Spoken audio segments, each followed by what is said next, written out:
None of your earwax just posted something that I thought was really interesting to talk about. He's a PA. He was talking about imposter syndrome. I think the majority of nurse practitioners are going to have imposter syndrome.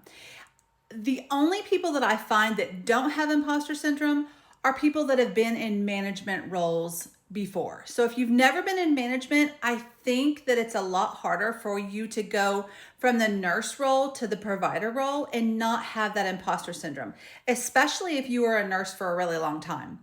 If you've been a nurse for a long time, it's a harder transition because you're just so used to being in that role of someone else giving the orders and you following them.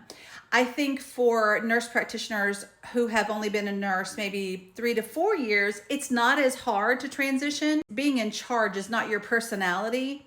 It's a little bit harder to get rid of that imposter syndrome. I was a PCT for 2 years and I was a floor nurse for 3 years. So it wasn't really hard for me to transition into the provider role or into the owner role. A lot of nurses really struggle with imposter syndrome.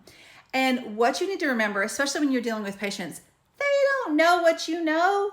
They think you know everything. So that should be the easiest part to get over.